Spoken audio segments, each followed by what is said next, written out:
আযাব দেখার পরে আল্লাহর কাছে প্রার্থনা করে আর বলে, আল্লাহ তুমি আমাকে পুনরায় দুনিয়ার মধ্যে পাঠায়া দাও, আমি দুনিয়ার মধ্যে যায় কিছু আমল করব। যে কথাগুলো আল্লাহ বললেন, লাআল্লি আমালু সালিহান ফীমা তারাকতু কাল্লা।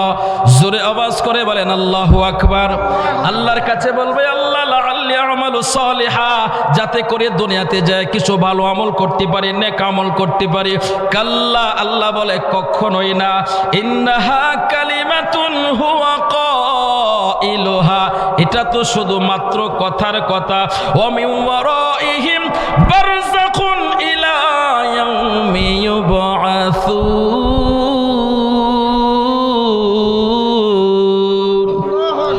রে বীরগাঁওয়ের যুবক যুবকী, ওই মৃত্যুর পর যখন তোমাকে আলমে বারযাখে রাখা হবে, কবরে যখন তোমাকে রাখা হবে, ওখান থেকে আমার আল্লাহ তোমার সামনে, আমার আল্লাহ তাআলা হিজাব ফালায়া দিবে, পর্দা ফালায়া দিবে একেবারে কিয়ামত দিবস পর্যন্ত।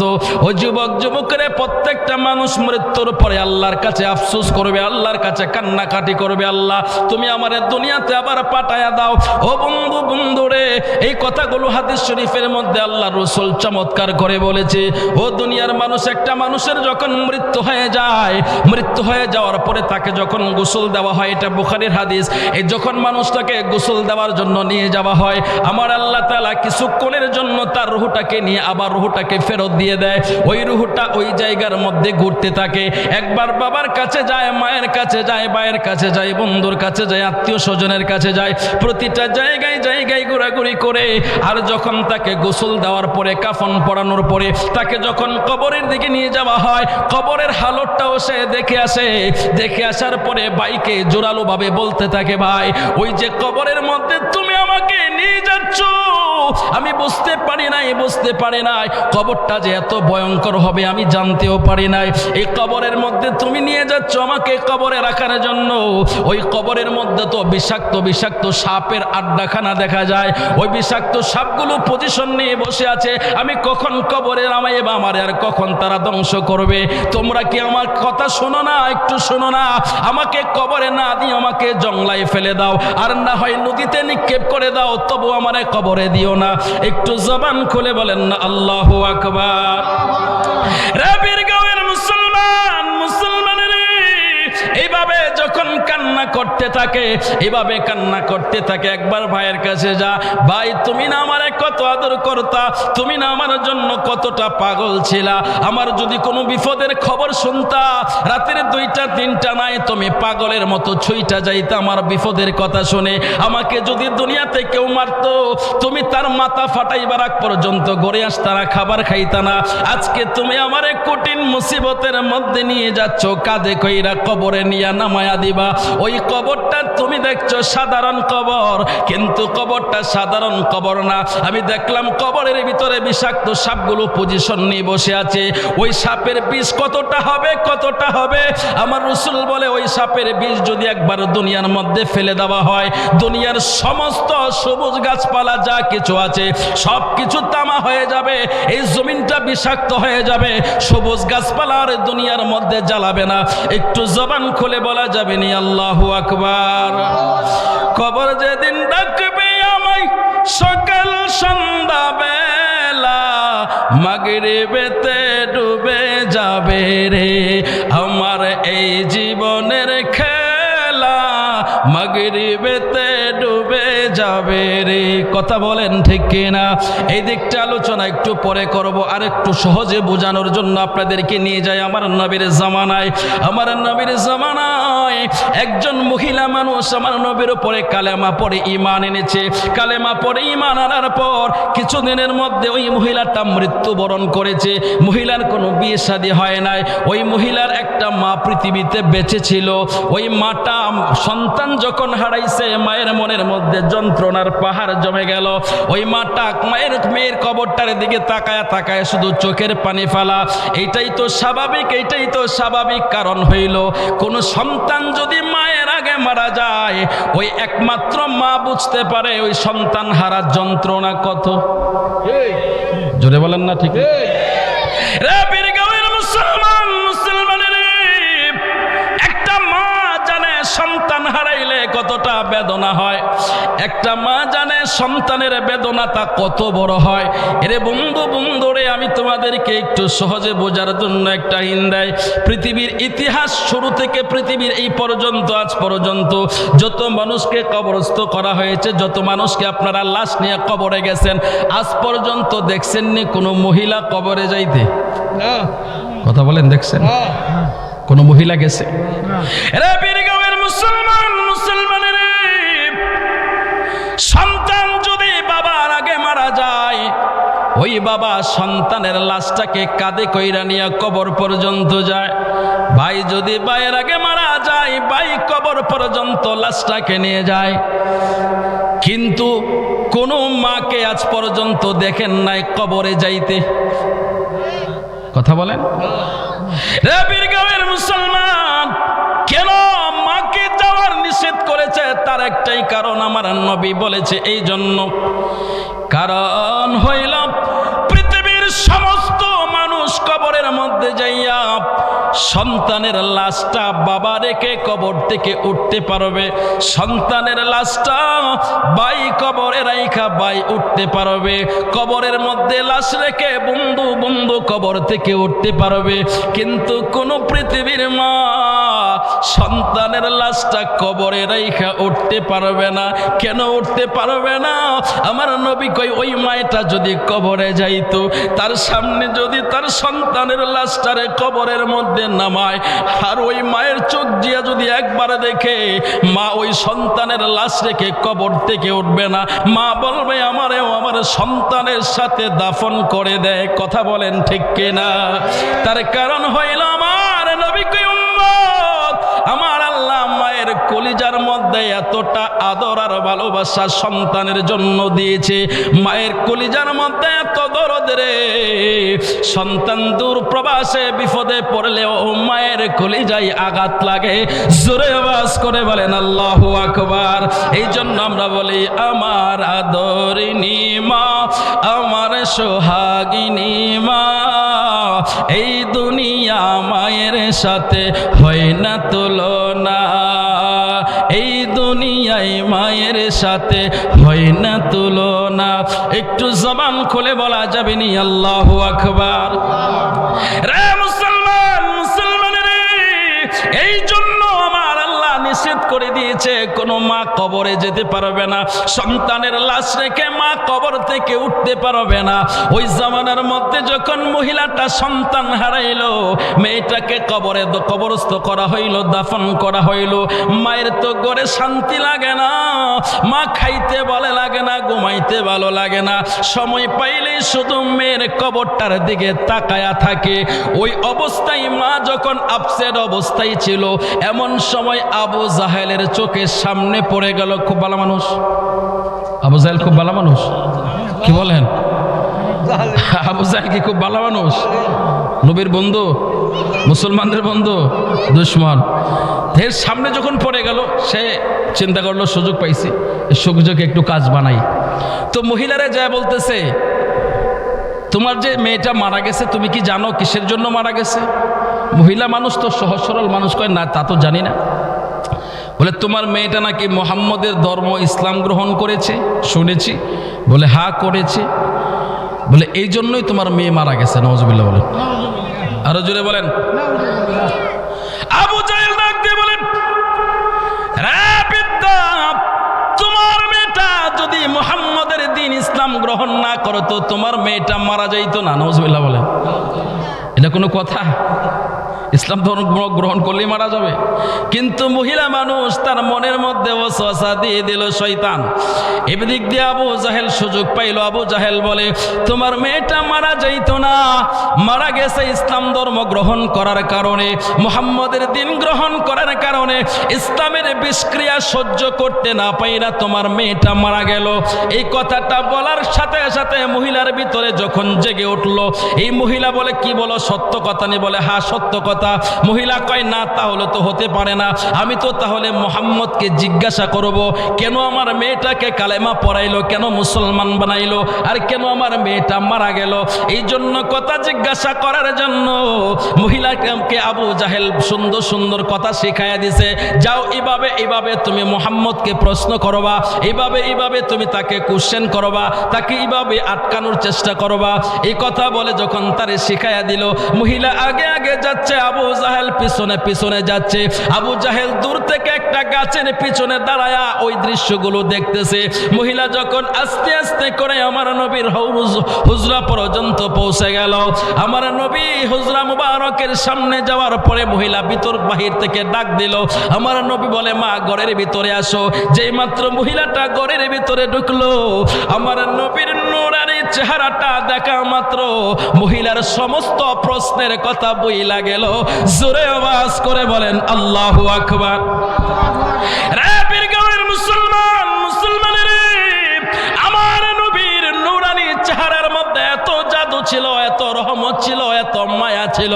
আমার নবী রহমতের নবীর চেহারার দিকে কেউ যদি দুশ্মনও যদি তাকাইতো, ওই দুশ্মনের দুশ্মনী বইলা যাইতো। কারণ আমার আল্লাহ নবীরে বানাইছে, ওয়া মা আরসালনাকা ইল্লা রাহমাতাল লিল আলামিন। আরো জোরে বলেন আল্লাহু আকবার। আমার আল্লাহ নবীকে রহমত বানায়া পাঠাইছে। ওই বৃদ্ধ মহিলা যখন আমার নবীর নূরানি চেহারার দিকে তাকাইলো, তাকানোর পরে ওই মহিলাটা দেখো, আবু জাহেল কি কইলা, আমি আইসা কি দেখলাম, এই মুহাম্মদ কোনোদিন মানুষ মারতে পারে না, ওই মুহাম্মদ কোনোদিন মানুষ খুন করতে পারে না, মুহাম্মদ কোনোদিন খুনি হইতে পারে না। এত সুন্দর মানুষ, এত নূরানি চেহারা, এত মাসুম চেহারা, এই মাসুম চেহারার লোক কোনোদিন মানুষ খুন করতে পারে না। একটু জোরে আওয়াজ করে বলেন আল্লাহু আকবার। ভালোবাসার জায়গা মদিনা, ভালো লাগার জায়গা মদিনা, বলো না ভালোবাসার জায়গা মদিনা, ভালো লাগার জায়গা মদিনা। এত সুন্দর জায়গা কোথাও দেখি না, এত সুন্দর জায়গা কোথাও দেখি না, সাজিয়েছেন আল্লাহ রাব্বানা, ভালোবাসার জায়গা মদিনা, বলো না ভালোবাসার না, ভালো লাগার জায়গা মদিনা, বলো না ভালোবাসার না, ভালো লাগার জায়গা মদিনা। একটু ডান হাতটা উঁচু করে বলা যাবে না ইয়া রাসূলুল্লাহ। রে আমার বীরগাঁওয়ের মুসলমান, মুসলমানের আমার নবীর রহমতের নবীর নূরানি চেহারার দিকে তাকায়া মহিলা বড় অবাক হয়ে গেল। এই সুন্দর মাসুম চেহারার মানুষ কোনোদিন খুন করতে পারে না। মহিলা অবাক হয়ে গেল, এত সুন্দর মানুষ আমার জিন্দেগিতে কোনোদিন দেখি নাই। আরো জোরে। মহিলা শুধু আমার নবীর নূরানি চেহারার দিকে তাকায় রইছে, কোনো কিছু কথা বলার আর কিছু নাই, সে ভুলে গেছে সব। সুবহানাল্লাহ। আমার নবী নিজ থেকে জিজ্ঞাসা করলো, মা কিসের জন্য তুমি আমার কাছে আইছো? সুবহানাল্লাহ। আরো জোরে সুবহানাল্লাহ। ওই মহিলা ডাক দিয়ে বলে, ইয়া রাসূলুল্লাহ, ইয়া হাবিবাল্লাহ, নবীজি, আবু জাহেল আমারে এই কথাগুলো শিখায় আনছে। সুবহানাল্লাহ। আরো জোরে খন। আবু জাহেল শুনতেছে নি, এত গাছের আড়ালে লুকাই রয়েছে, শুনতেছে। মহিলারে সুন্দর করে ভালো করে শিখাই দিছে যে এইভাবে ব্লিফিং দিয়ে দিবি, তুই এইভাবে যায় নবীর আটকাইবি, এইভাবে বলবি। হ্যাঁ, দিয়া সুন্দর করে গাছের পিছনে লুকাই রয়েছে। আমার নবী জানে কি জানে না? কথা বলেন না।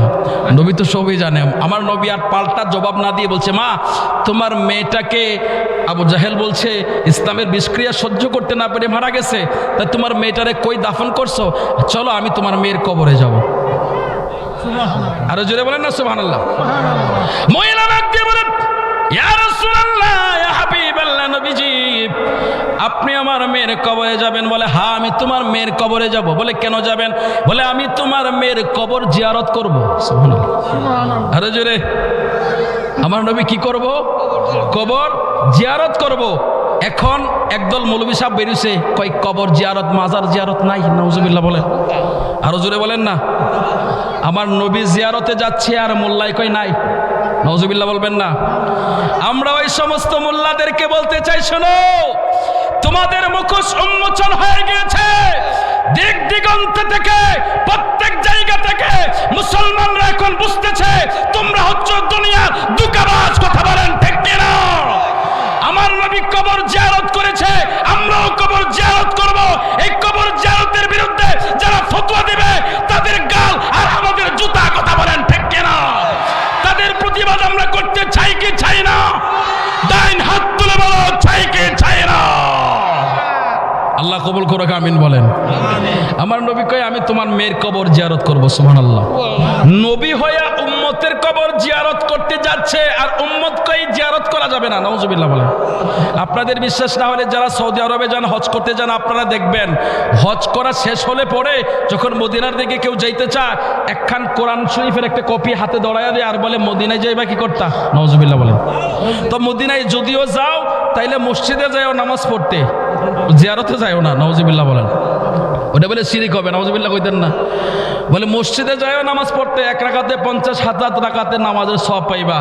আমরা ওই নজদি মার্কা মৌলবীদেরকে বলতে চাই, নজদি মার্কা মৌলবী, আমার নবী যেই জায়গার মধ্যে শুয়ে আছে সেই জায়গায় আমার নবীর বরকতে 1 রাকাত নামাজ পড়লে 50,000 রাকাতের নামাজের সওয়াব। আমার নবী যদি বীরগাঁওয়ের মসজিদের মধ্যে শুইতেন, ওই বীরগাঁওয়ের মসজিদের মধ্যে 50,000 রাকাতের সওয়াব হইতো। কথা বলেন ঠিক কিনা? আমার নবীর সাথে তুমি কম্পেয়ার করতে যাও মোল্লা। আমার নবী যদি বীরগাঁওয়ের এই যে জাকির সরকারের মসজিদের মধ্যে ঘুমাইতেন, ওখানেও 50,000 রাকাতের নামাজের সব হইতো। কথা বলেন ঠিক কিনা? মোল্লাই মসজিদ চিনলো, নামাজ চিনলো, নবী চিনলো না। কথা কন না, ঠিক নেই? আমরা এই জন্য নবী চিনি। নবী আগে চিনেন, নবী চিনলে কবরও শান্তি পাবেন, হাসরও শান্তি পাইবেন। কথা বলেন ঠিক কিনা?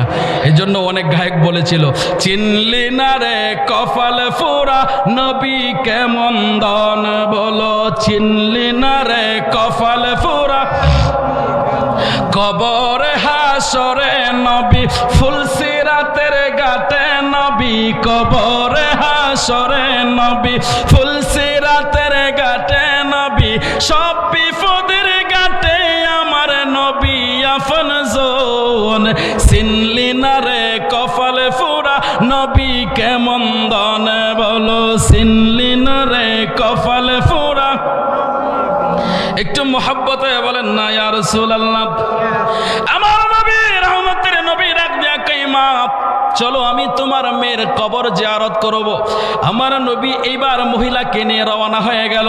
মহিলা ডাক দেয়া কই, হুজুর আমার মেয়েটাকে ওই জায়গায় দাফন করেছি, হাযা তাখতান নাখাল, ওই খেজুরের গাছের নিচে আমার মেয়েটাকে দাফন করেছি। কবর পর্যন্ত মেয়েটা মহিলা যখন আমার নবীকে নিয়ে গেল, এবার আঙ্গুল দিয়া দেখায় দিতেছে হাযা মাকবরাতুন, হুজুর এইটাই আমার মেয়ের কবর। আমার নবী সুন্দর করে কবরের পাশে দাঁড়াইছে। সুবহানাল্লাহ। আরে জোরে বলেন না। বীরগাঁওয়ের মুসলমান, আমরা যখন কবরের মধ্যে যাই আমরা একটা দোয়া পড়ি কিনা? আসসালামু আলাইকুম ইয়া আহলাল কবর। আমরা কবরে দাঁড়ায়া এই দোয়াটা পড়ি, সালামটা দেই কিনা? আমার নবী রাহমাতুল লিল আলামিন কবরের পাশে দাঁড়াইলেন। কবরের পাশে দাঁড়ায় আমার নবী ডাক দিচ্ছে। সুবহানাল্লাহ। কি করতেছে আমার নবী? ডাকতেছে। আবু জাহেল আবার পিছে পিছে গেছে, কিন্তু পিছলা তো বুঝেন না, মানে দারুণ পিছলা, আবার পিছে পিছে গেছে। বলে কি করে দেখি, হে আবার পিছনে পিছনে গেছে, দূর থেকে দেখতেছে নবী কি করে। মহিলা দাঁড়ায় রয়েছে। মহিলাকে কি ব্যাপার দেখলাম, হুজুর পাক আমার নবীরে দেখলাম আইসে কবরের পাশে, এখন দিয়ে ডাকে। 15 দিন ধরে আমার মেয়ের কবরের পাশে দাঁড়ায় দাঁড়ায় কানলাম, আমার মেয়ে শুনলো না, আর নবীদের ডাকতেছে। সুবহানাল্লাহ। আরো জোরে বলেন সুবহানাল্লাহ। আমার নবী রাহমাতুল লিল আলামিন একটা ডাক দিলেন, 2টা ডাক দিলেন, 3টা ডাক দিলেন। সুবহানাল্লাহ। 3 ডাকের মাথায় কবরের ভিতর থেকে আওয়াজ আসতে, লাব্বাইকা ইয়া রাসূলুল্লাহ, লাব্বাইকা ইয়া রাসূলুল্লাহ। একটু জবান খুলে কি বলবেন না আল্লাহু আকবার। কবরের ভিতর থেকে যখন আওয়াজ আসলো, আবু জাহেল কয় মোহাম্মদ আব্দুল্লাহর বেটা নতুন জাদু শুরু করে দিছে। আর জোরে কই না নাউজুবিল্লাহ অন্দি বাটা মরা মানুষের লোক কথা কয় নাউজুবিল্লাহ কইতে না এই ক্ষমতা আমার আল্লাহ দিয়েছে নবীরে কথা কোন ঠিক না আল্লাহ দিয়েছে নবীকে সম্মান আল্লাহ দিয়েছে নবীকে সম্মান তোমার হিংসায় হবে কি নবীর সাথে বেয়াদবি করে নবীর সাথে বেয়াদবি করে আমল করে হবে কি আল্লাহ দিয়েছে নবীকে সম্মান বলো না যুবকেরা আল্লাহ দিয়েছে নবীকে সম্মান তোমার হিংসায় হবে কি একটু জবান খুলে বলেন আল্লাহু আকবার ওইদিকে যেতে পারবো না আলোচনা লম্বা হয়ে যাবে আমার নবী রাহমাতুল লিল আলামিন কবরের পাশে দাঁড়ায় যখন সালাম আওয়াজ দিলেন ডাক দেওয়ার সাথে সাথে কবরের ভিতর থেকে আওয়াজ আসলো এবার মহিলার কবরের ভিতর থেকে মেয়েটা যখন আওয়াজ দিল আওয়াজ দেওয়ার পরে আওয়াজ দেওয়ার সাথে সাথে আমার আল্লাহ কবরের মাটিটাকে সরাইয়া দিলেন সুবহানাল্লাহ আকাশ জমিনের মালিক তুমি ধনী দরিদ্র করো তুমি তুমি পারো হতে সহায় তুমি পারো হতে সহায় অকুল সমুদ্র নীল দরিয়ায় সুবহানাল্লাহ লিল্লাহ লা ইলাহা ইল্লাল্লাহ সুবহানাল্লাহ লা ইলাহা মদিনা ইমানের বাড়ি ইমানদারের ঠিকানা ওরে ইমানদারের ঠিকানা আরে ইমান সারা নামাজ রোজা কিছুই কবুল হবে না মদিনা ইমানের বাড়ি ইমানদারের ঠিকানা ওরে ইমানদারের ঠিকানা আরে ইমান সারা নামাজ রোজা কিছুই কবুল হবে